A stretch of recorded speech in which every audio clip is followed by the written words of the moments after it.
views expressed on this program are those of the hosts, guests, and callers, and are not necessarily those of this station, its management, or other advertisers. You're listening to Transformation Talk Radio.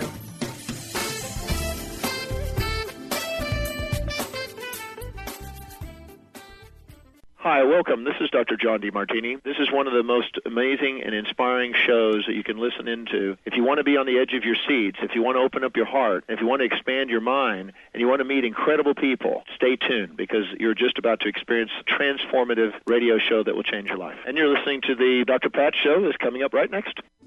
The following audio is via a Skype call.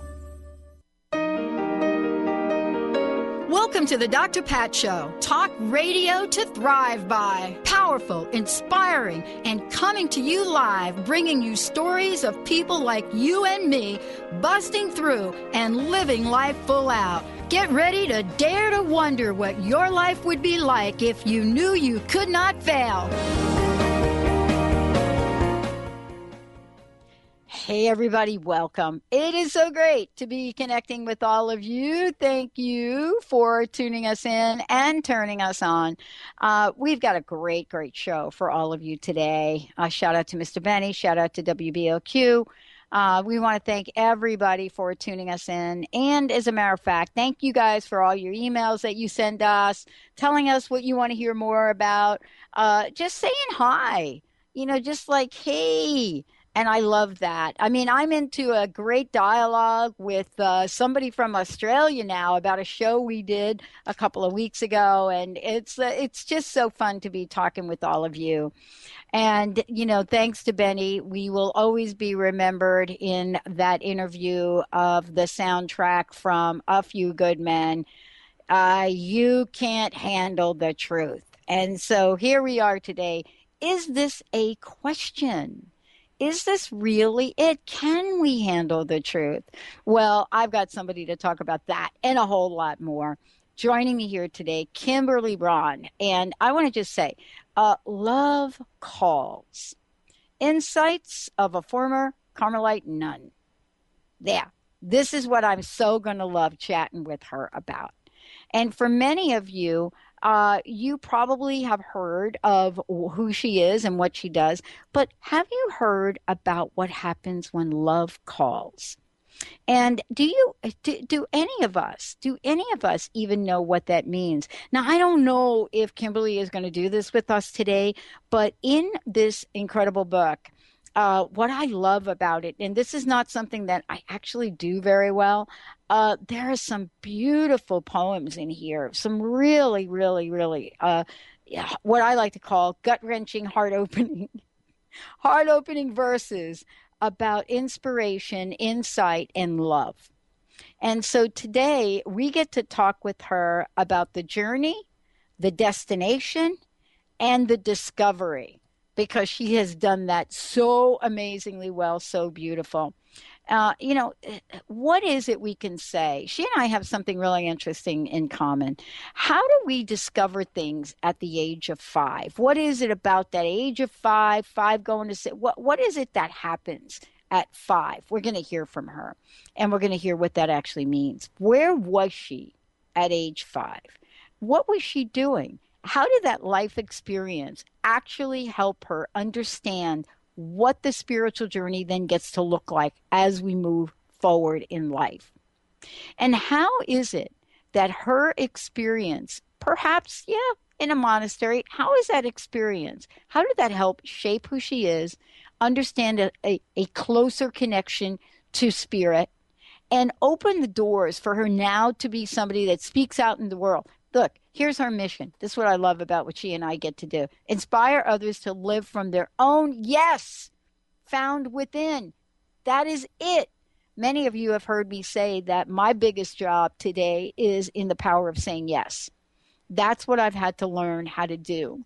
And what happens when I waver? What happens when I say, God, spirit, whatever you believe in, I absolutely, I'm all in, 100%. But if you don't mind, I'm just going to cross my fingers right here. What kind of message is that? Kimberly, welcome to the show. It's so good to have you here. Thank you.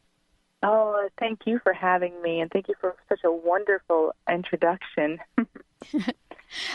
I'm going to start out in a really weird place, if you don't mind. No. Okay. All right. So I heard this phrase the other day, and I want to talk about this because this is also part of what you talk about and what it means to stand in the yes within. Someone said to me, and I'm probably going to paraphrase, but said to me something like, true faith is when we can believe without crossing our fingers.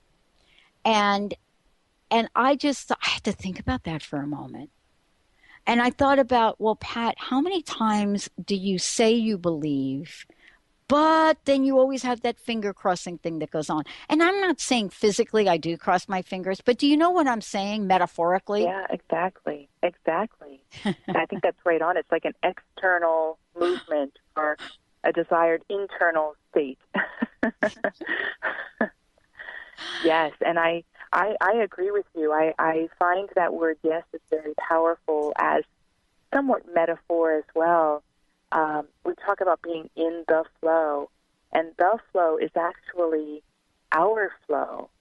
And when we are in the flow of our own lives, we're a living yes, because our life, just the very fact that we're alive, is a yes. It is a I'm here. It is I'm meant to express. There's a yes quality to it. And when we live in that flow on all the levels that we are, then we find that we step into the place of incredible possibility, magic, peace, creativity. And we dance in and out of that yes, but we can grow to live from it more consistently. Mm. I want to ask you this question, and I know there are different places within the book that you talk about this, and if not directly, you absolutely cover it in some of the beautiful poetry in here, and that is some of the challenges that we have show up in our lives. And let's talk about what the challenges are. Let's just keep it really with the yes. The challenges to the yes within. What have you discovered in your own life? What has come to the forefront for you in terms of the challenges that you face to the yes within? Sure. Well, it's an overused word, but fundamentally, I think it's always fear. Either fear of loss, fear of what I name is my personal security, which is going to be different than yours, fear of having to go without happiness. So on some level, there's a fear involved, and I've always found that if there is fear, then we're not in reality, and our reality is fearless. So on a very practical level, I had the very typical fears, like what's my life about? How do I navigate my life? What is death? How can I be happy in a way that's not dependent on what happens in my life? How can I be happy just because? Those sorts of things have always played in as, yes, challenges, but seen for what they were, as opportunities to learn something about where I can find true happiness or meaning. Yeah. And so challenges for me are like guideposts to something deeper. Wow. And I want to just talk with you a little bit about this, what you said, because, we believe with every cell in our body, let's talk about this because I love this. We believe that our fear is not a perception. It is so a reality. And we will argue for our limitations around the box of fear that we're in at any given moment. And I love what you talked about. Fear of being alive, fear of being dead, fear of being alone, fear of being with people, right? Fear of having a job, fear of not having a job, right? Fear of being in a relationship, fear of being alone the rest of my life. And fear is, I grew up on the East Coast, right? In New York and New Jersey. I have described fear in my own journey as sitting in New Jersey on a hot summer day without any mosquito spray. right? Do you have an image of that?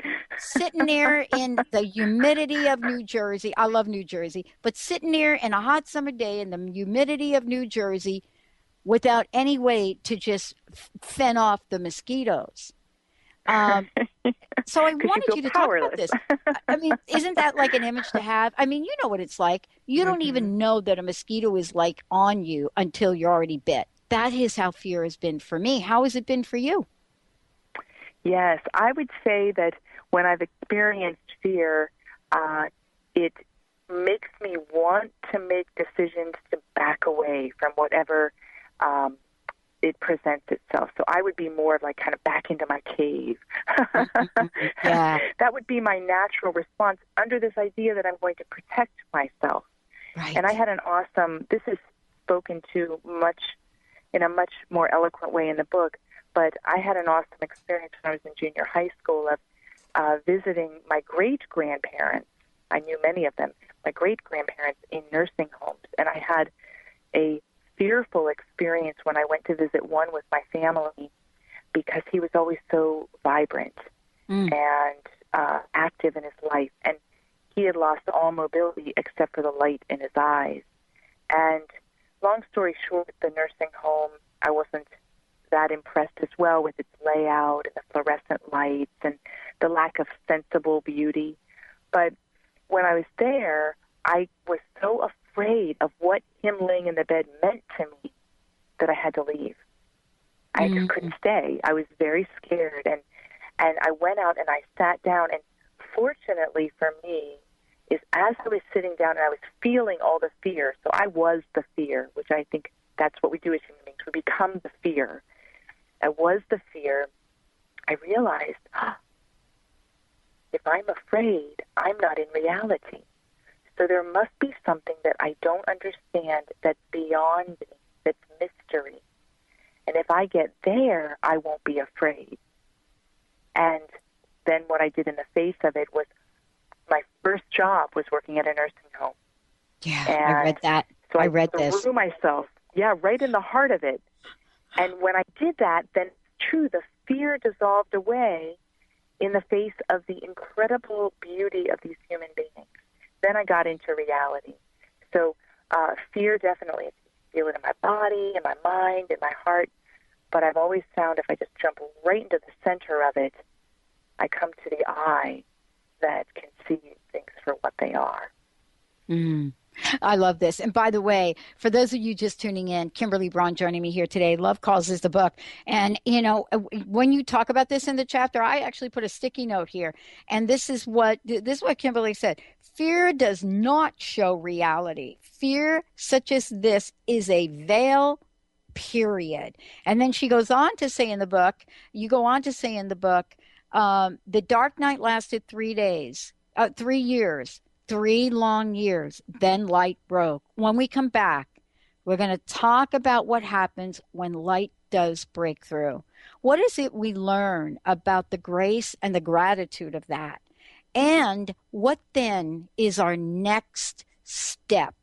What is that next yes? What is that next game plan?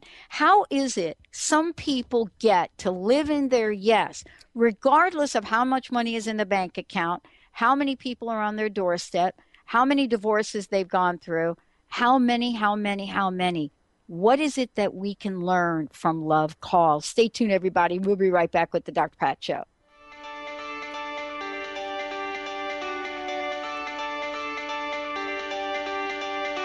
I ain't too sure what I believe in, but I believe in what I see. And when I close my eyes, I see my whole life ahead of me. These are ours.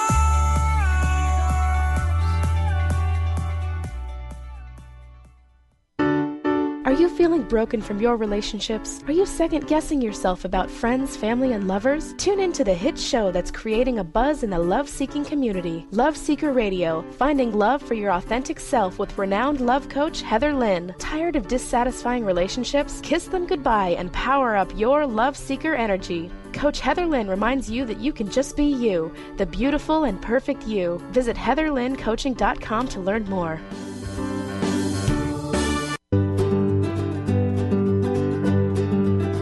Encapsulations is committed to producing the most complete line of research-based nutritional supplements, from fish oil to probiotics to multivitamins and more. Available through qualified health professionals and community pharmacists, finished products are pure and hypoallergenic to optimize the long-term health of all patients, even the most sensitive. With Pure Encapsulations, you can rest assured that you're getting the purest and highest quality nutritional supplements available. Ask a qualified healthcare practitioner about Pure Encapsulations today and discover why it's the supplement brand of choice for healthcare professionals worldwide. For more information, please visit www.pureencapsulations.com. These statements have not been evaluated by the Food and Drug Administration. These products are not intended to diagnose, treat, cure, or prevent any disease.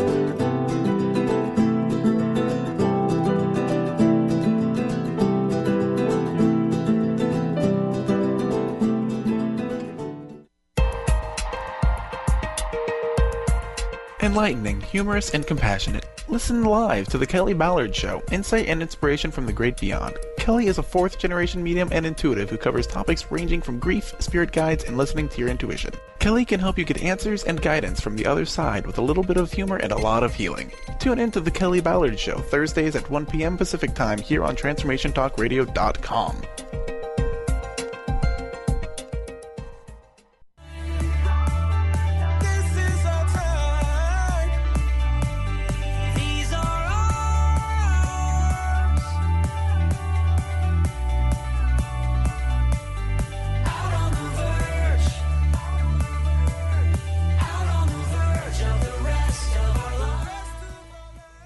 Wow. Hey, everybody. Welcome back. It is so great. It's so great to be doing this show for a lot of reasons. But one of the things that I really take joy in and so appreciate is getting to talk with people like Kimberly Braun and getting to read a book when love, the book is called Love Calls. But what does that mean? What are these insights of a former Carmelite nun? And why is that for all of us here? Why is Kimberly's journey so seriously important in the time and the era that we live in today? Kimberly, thank you so much for being here today. And I had to ask the question about challenges because, who doesn't want to stand in their yes? Who doesn't want to know that the life that is in front of us is a life that is so vibrationally high that if we did stand in the yes, if we did stand in the places you talk about in the book, it too could be ours. But you have to go on a journey to figure it out. So I want to know, how do we get from being a former Carmelite nun to writing a book about love calls? How big was your yes? It's always a yes in steps. I know we like the dramatic, and I think it's very true that the whole Carmelite nun piece is incredibly dramatic. Yep. Because similar to what you were sharing, many women, because of passion and spirituality and love, embody and think of that nun as kind of this icon or this symbol of this mystical relationship with something transcendent. And I think that's true whether we're a nun or not, but the nun seems to kind of stand as this icon of the lover and the beloved, and it's also could be the good girl too. There could be lots of archetypal things in there, and so I think that image is really powerful, and not so much because I was a nun, but because I was so in love and on fire with love. I had to be a nun. And as a nun, I understand what's deep within us, what we long for that's going to make us happy, and continue to move into that. My yeses have been very small. They've been very organic. They have been like a step, and then a step, and then a step, and just answering as the love arises naturally from inside of me. When I went through the dark period in my late teens, I was very confused because I was very passionate. And in the Western culture, we have a high degree of prudishness in a lot of ways. Yeah. And so passion is held suspect when it comes to spirituality. And I was really wrestling with that, and that launched me into a period of turmoil because I didn't know how to reconcile it. Then experienced, some light broke through my being, and I experienced that it's all one, that to be fully human was to be fully alive and was fully spiritual, that there weren't any contradictions with that. So with that breakthrough, I was at ease with who I am as a human being. And so the yes then to follow on that just came forward very naturally. And even upon leaving, I never looked back. I loved my solemn vows. I loved being a Carmelite. However, over time, I continued to grow and shift and change. My inner landscape changed, because that's what we do as human beings. We change. And I went with all of those changes, and there came a point, again, little yeses to my inner journey. There came a point that the container that for me was my religious order no longer fit me. My spirituality had moved in ways that the container had worked for a very long time and no longer was the one that could hold me, I hate to say in a gentle way. And I think that's the same for all of us. We can give a big yes to something, and we always hope those bigger yeses are going to be for a lifetime. And some are, but some aren't. And as we're faithful inside to growing in authenticity, to growing our gifts, to be flexible to circumstances and people, as we're faithful to that, sometimes we find we grow in ways that no longer fit where we are. And to have the courage to let go is just as powerful a yes as to have the courage to stay. I have to ask you this, because I love what you're talking about, because it is really the dilemma of the modern era of spirituality that we live in now. And let me just say what I mean by that and ask you to talk about it a little bit. You know, when things were written down thousands and thousands of years ago, you know, they were written down and represented for many, many cultures. I'm not just talking about one particular spiritual practice or religion, but things were written down to mean certain things. I mean, and as people, we evolve, our consciousness evolves. And I was always troubled by the idea, and maybe you can talk to this, that on the one hand, I'm being asked to fit in a particular box. On the other hand, as my relationship with spirit, with God, whatever I believe in grows, I'm being asked to grow beyond the box. And that is really a paradox, I think, of times we live in. Am I making any sense here? Yeah, absolutely. And I do think it's a paradox.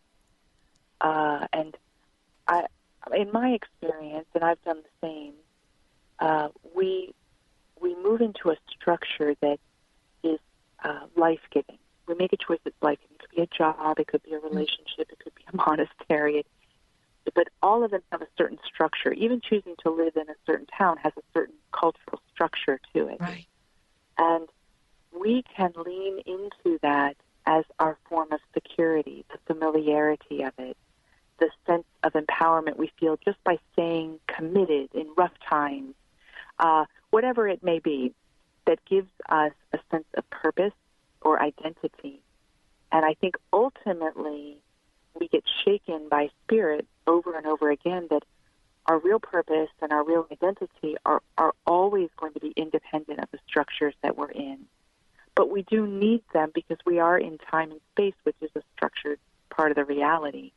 So it's got this funny, we need structure, it is helpful, and we want to dance lightly with structure because structure always falls short of the transcendent reality of what we are about as a human being.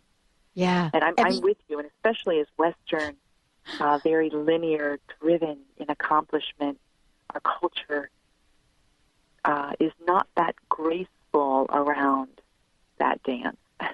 No. I mean, you know, it's interesting that we're living in a place now where one size fits all is not really quite cutting it now. It's just not cutting it. And, you know, and the levels of spirituality and acceptance in the world, that's actually where I think we're starting to see things. You talk about this in the book as well. But the idea of love calls and the idea that this is first of a trilogy, right? Touching the yes to life within us all is, first of all, I love the whole three thing. I mean, I don't know what it is about trilogies around threes. I mean, you know what I'm saying? Unfortunately, in our pop culture, instead of having a trilogy and just literally doing 3 movies about it, no, we got to take the third part and split it in half. And why are we doing that? Because we're think about it. You know, couldn't we just do the Twilight stuff in 3? No. But why are we doing that? Why do we want to split the story? We're going to take a short break when we come back. And, you know, we're going to talk a little bit, you know, about what it is about Love Calls that helps us not splitting the story of unlimited possibilities. What is it that Kimberly is writing about and calling us forth and inviting us to that brings us closer to, you know, the spirit within, the spirit on the out, and the spirit we can come to know. Stay tuned, everyone. We'll be right back. I'm going to give you lots of information to let you know how to find out more about Kimberly, how to get a copy of the book, and everything else that's going on. Stay tuned. We'll be right back. The stars lean down to kiss you, and I lie awake and miss you. Pour me a heavy dose of atmosphere, 'cause I'll doze off safe and soundly, but I'll miss your arms around me. Artie Hoffman is the hottest psychic with the warmest heart and the host of the hit show Angels and Answers. A renowned psychic, medium, spiritual life coach, and an entertaining motivational speaker, Artie has helped over 15,000 people with his amazing intuitive gifts, his passion, and his humor. Call 877-ANGEL-02 to schedule a personal reading or to have your own psychic Artie party. That's 877-ANGEL-02. And visit artiehoffman.com and Angels and Answers on Facebook. Tune in to Sheer Alchemy with Leslie Fontaine on TransformationTalkRadio.com and get ready to stir up your passions, identify your blocks, and shift into an entirely new existence. Leslie Fontaine is a transformation catalyst and clairvoyant who uses her intuitive and energetic gifts to catapult listeners into living the life they were born to live. Whether it's shifting from scarcity to abundance, from emotional pain into joy, or from illness into health, Leslie will help you step into the true essence and power of all that you are with the help of the Ascended Masters and Archangels. You will not be the same. Visit TransformationTalkRadio.com for show dates and times and LeslieFontaine.com to say yes to explosive abundance. This is Peggy Snow, practitioner at Stellar Reflections with a Stellar Reflections Minute. So many people these days are trying to find ways to relieve their stress. What happens to our breathing when we're feeling overwhelm and stress? When we tune in, we realize that we're either holding our breath or taking very shallow breath to signal the body that all is well, which most of the time it is. Sometimes all that is needed is a nice, deep breath to break the cycle. First, exhale to get all the stale air out by engaging the abdominal muscles and blowing gently. Next, take a nice full breath in, feeling it fill your body all the way down to your hips. Release fully and enjoy the freedom of movement. Notice how your body feels. Do you feel refreshed? Calmness is only a breath away. This has been a Stellar Reflections Minute. For more information about what we offer at Stellar Reflections, visit us at stellarreflections.com or call 425-999-9836. That's 425-999-9836. Do you want the freedom to spend more time with your loved ones? Travel the world? Live spontaneously? Get ready, because the Chip Justice Show is here. Hosts Dr. Pat Basile and Chip Justice can help you build meaningful success while embracing life. Living a life you love is the end game in this new, inspirational, and empowering show. Positive changes for a life you'll love. Tune in every month on TransformationTalkRadio.com and visit PositiveChangeInstitute.co for more information. To you, dear, 'cause I wish you were here.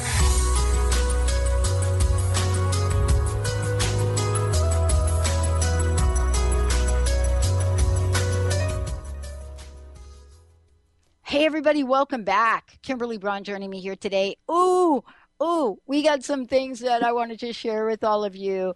Before we kind of go, into a very deep conversation where Benny, I'm probably going to skip the whole next break, is I want to make sure, Kimberly, that you let folks know that you are going to be in the Pacific Northwest and that we can let folks know where you're going to be. I know you're on the book tour. The website, let's give out your website because honestly, you've got a ton of things out there. And for those of you that are in Connecticut, in Rhode Island, and you're listening, yeah, this is right. She's like, Kimberly's like going everywhere. So please tell folks the best way to find out about your trip and let's just give us a little highlights. You're going to be in Port Townsend. I'm so excited. Yes. So my website is KimberlyBraun.com. And there we keep the book tour up to date. You can get all the details you need. As I've told many people, I will come anywhere you would like me to come for free if people can have the option to buy the book. The book is the ability to come and have these deep encounters and conversations. So I'm still open. I still have a few windows. But, yes, I will be in Port Townsend on August 3rd. And August 7th, 8th, and 9th, I will be in Bellingham at Village Books, and then I'm presiding at Center for Spiritual Living in Bellingham.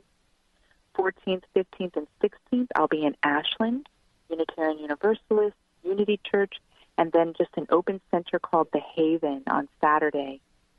August 23rd through 26th, I'll be in Portland. And then I'm shooting down to L.A. I'll be there September 19th and 20th. I'll be in San Diego before that. I will be in Seattle. I'm coming back up September 13th through 17th. I skipped that one. Then L.A. Then I'm one of the keynote speakers at a subtle energy medicine conference down in San Diego at the end of September. Then I leave the West and head back to Minneapolis and some other places. But check out the website. You can also buy the book. It links through to where you could buy the book, and it's available in print and in ebook style. And let's connect. I'm on every social media channel there is out there. So, so it's easy to start a friendship. It is. It's kind of cool because we're going to be BFFs now. I know we are. One of the things that I hope we'll do later on is, I don't know if you have the book in front of you, but there really are a couple of just beautiful, beautiful verses in here that I absolutely love. And I can tell you what they are. But before we jump to that, I would like you to just chat for a little bit. There's so many things that we could talk about in the book, but they all really wrap themselves around what it means to show up on the outside with the yes on the inside leading the team. And I wanted to know, in your journey, what are some of the lessons you learned about that? Yes. So what I have always found is there is a movement within me that I call spirit, but it could be life force, source, it could be, everyone has their own language, that is always calling me, always beckoning me on, always inspiring, truly inspiring. And so I have always found that if I can be open to that the yes is the hearing and allowing that, to allow unconditional love and acceptance to come from within for my whole being and subsequently the world. But if it starts at that center point, it's going to radiate out. So that reality is always happening within me. That underlines every yes. A yes is not a mental strategy. A yes is not a construct that's hard. The yes is that organic, recognizing that I'm a lover, recognizing this love arising from within, feeling it, and responding. Rather than initiating, we're responding. And in the response comes telltale fruit: peace, abiding joy, a sense of fulfillment or satisfaction, kind of going through your whole being, a centeredness that lets you feel grounded wherever you are. Those, I think, are qualities of being in the yes. If I lack some of those qualities, then for me, I'm probably not quite hearing and I may want to sit with that a bit. Then the outflow of that, the fruit, is the action. The fruit is the greater compassion for the world. The fruit is envisioning a cause. The fruit is being present to the person in the supermarket that may need help. The fruit is just the action piece that comes from already being full and satisfied. And for me, that's taken very many different shapes. It continues to change. With the Carmelite Nun, watch my TED Talk, you can see the monastery that I built was simply the fruit of that yes. It wasn't because I was a great builder or I had handled it into place. It was because I was in a yes and it could happen. The fruit of getting a scholarship to get all my ministry training, all the pieces that have fallen into place to work with people now. The fruit of being on this radio show right now is just my openness to that yes within. So sometimes they look like big steps, but very often they're little steps. Yeah. And I love that you actually shared that because, for the most part, we think, and not that this doesn't happen, but we hold out for the big one, right? We hold out for the big miracle. But I know you referred to Mother Teresa in the book. And, isn't she, though, an example of literally one foot in front of the other, consistently, frequently in her yes? So that now when we say Mother Teresa, everybody in the world pretty much knows it, right? But she didn't do this. She didn't take one step and then another to say, someday you're going to know me as Mother Teresa. Right. Right? Yeah, I mean, maybe she did, but I don't know about that, right? I would highly doubt it, but yes, you never know. Maybe a premonition came, but it's true. And that faithfulness to that yes, which is, when we were talking on break, sometimes involves a no or a letting go or a washing. But that's not the main part. The main part is the yes, and the no's are for the yes, in service of the yes, and then ultimately benefit everybody. I was on your website, and I was struck by a couple of things. One of the things that I was struck by was, I was looking at sort of the circle of things. What does that even mean? I forget which page I was on where I was just looking at a couple of different things. And, just the whole idea of having people together, of having community, of bringing people together, right? And here you are, you're going city to city to city and gathering and bringing people together. I want to ask you about this because, again, we're talking about a paradox. We're talking about this bringing our yes forward, which is, you said it, I think, earlier, it's very personal and and it's different for each person, right? But yet there is, again, this energy of collaboration and cooperation. How do you reconcile those two things? I think by nature we're relational. By nature we're connected. And there are different ways we connect. Sometimes we connect in healthy ways, sometimes unhealthy ways, seeking healthiness, but misguided. And since that's already part of what it means to be a human being, to be in relationship, it's the natural place that we can encounter ourselves and that we can lift each other up. So I try, one of my, unspoken practices is to allow each moment to be my teacher, to allow each part, a tree, a person, a phrase, a circumstance, to hold the role of being a teacher to me, which in one way makes me independent of them because I'm not looking to them for something else, and in another way connects me to them in a more divine place,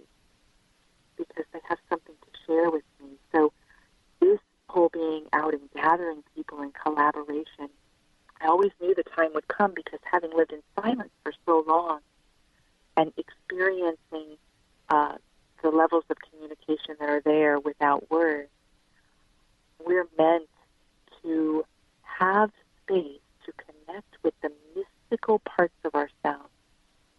And I want to be a place for people to encounter that. My words are part of it, but they're not the focal point. But the focal point is that each person present would experience that part of themselves where there is inspiration or spirit within. So the collaboration is semi-solitary as we gather. Wow. I am struck by how many situations in the book, well, of course, the book is Love Calls, but I'm really struck by how many situations, how many beautiful stories you share with us where love has shown up. And so I remember one line, and boy, I'm trying to remember where I read it, but I think it had something to do with preparation for a ceremony.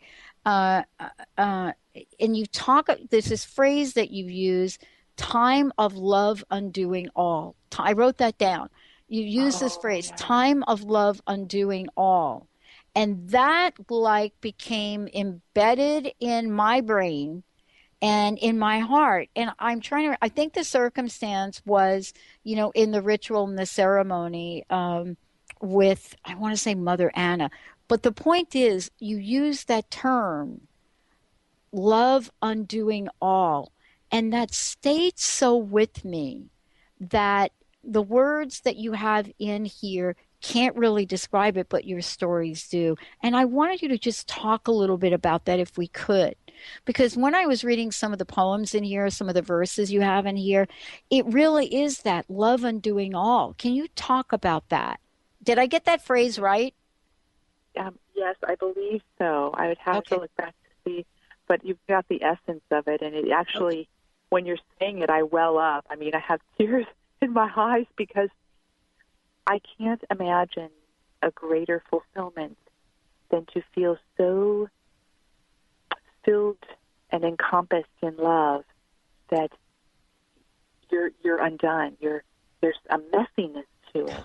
There's a completeness. It's like, honestly, if you look at it just from a sex standpoint, it's after the climax. It's the climax and after, and there's a kind of a rawness that doesn't really care about anything else. You care less about stuff that maybe was on your mind before. and find yourself wholly renewed in the experience itself.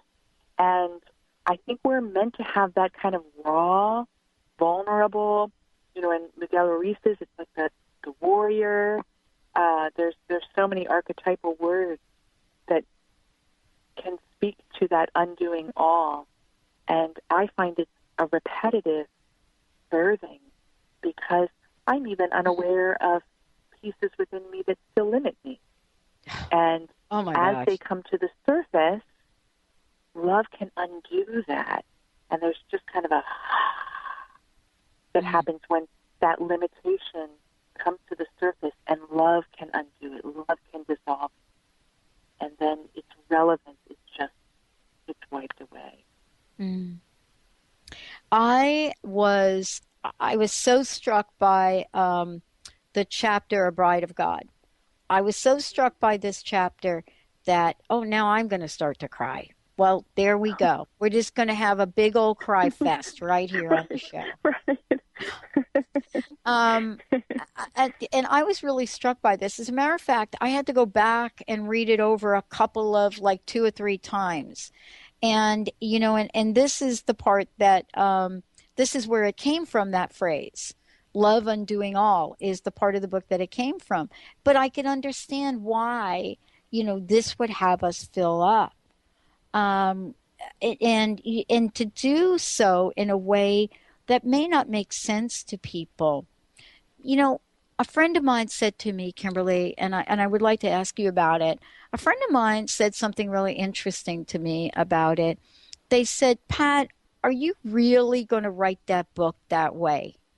And and then I went to, like you talk about the yes, then I went to the maybe. Now, okay, so I didn't say, oh, I don't know like that, but I could feel the difference between yes and maybe. Does that make sense to you? Don't these have certain energies? I don't think maybe comes from God's spirit or whatever, higher power, whatever you want to call it. I don't know that higher power lives in a maybe. What's your thought on that? I agree with you. I think that the fullness of it is total yes.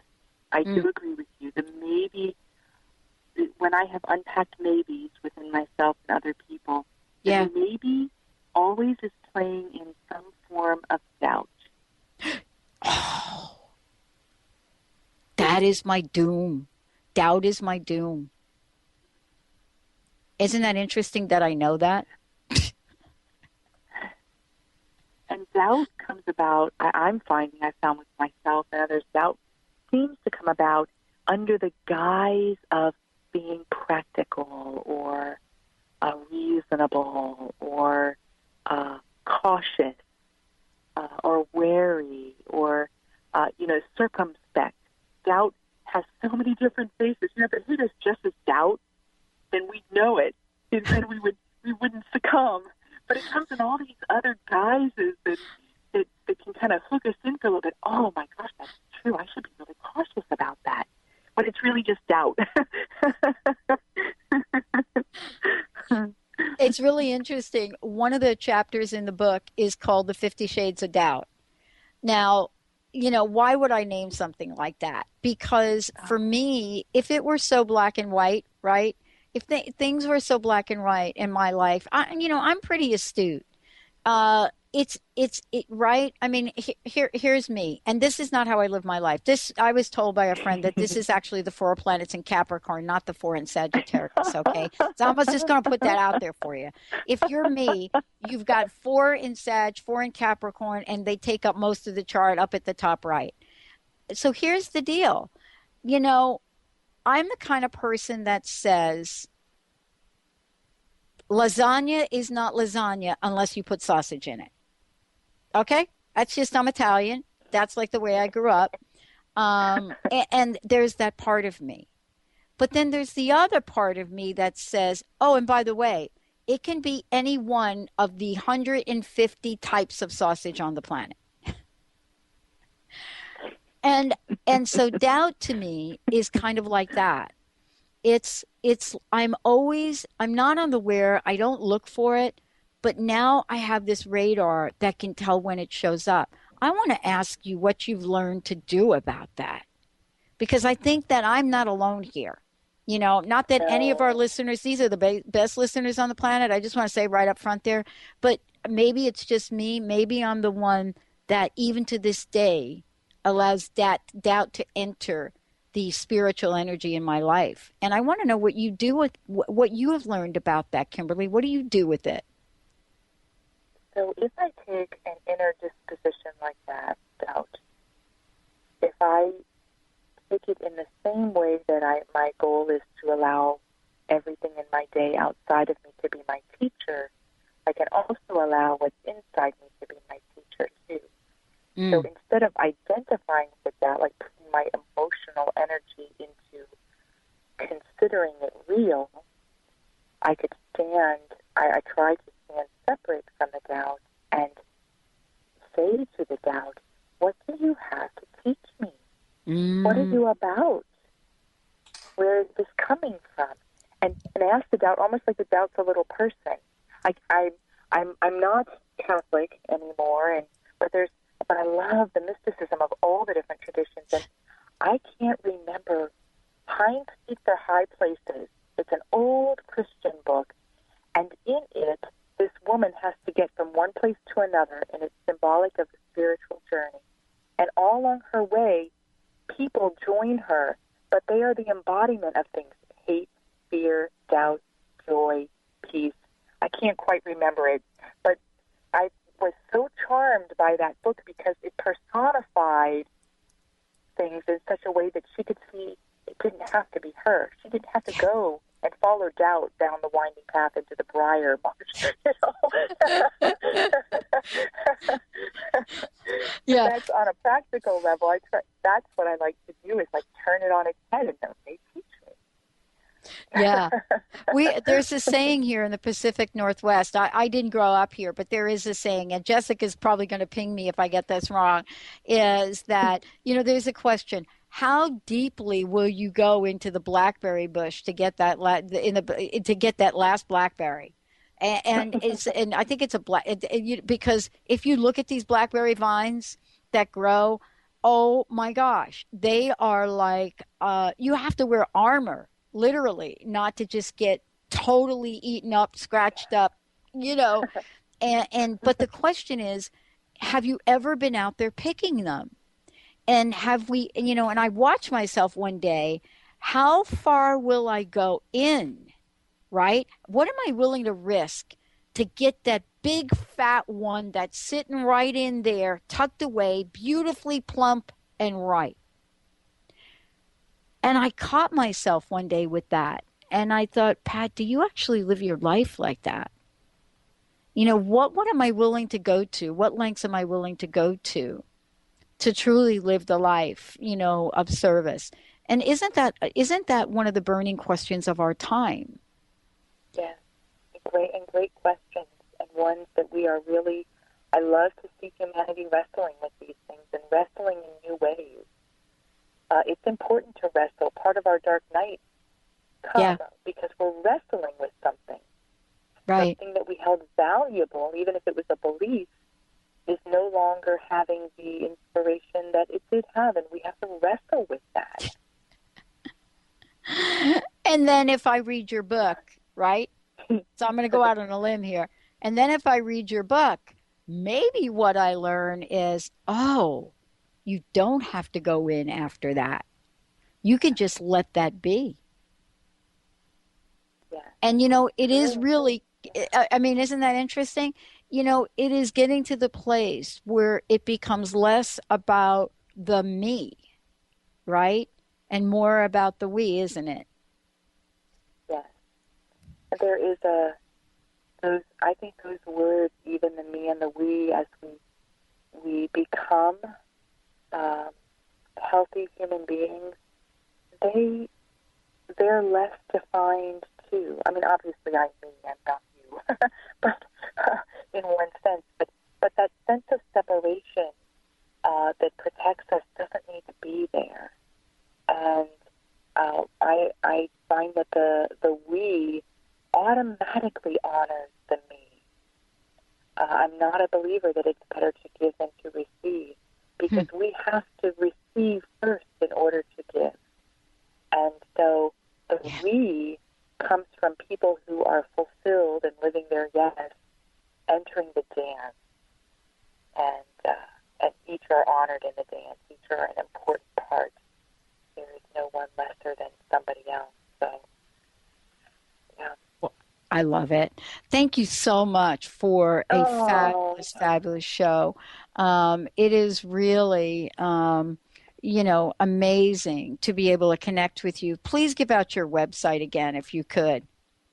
Yes, KimberlyBraun.com. You can get a hold of me that way. We can link on social media. You can buy the book. You can come to where the book tour is.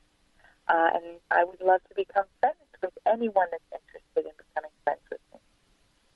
Wow, what a great show. One last question. What's your personal message? What would you like to leave us with today? Allow the fullness of your life to arise within and express itself in our world today, just today, with confidence and joy.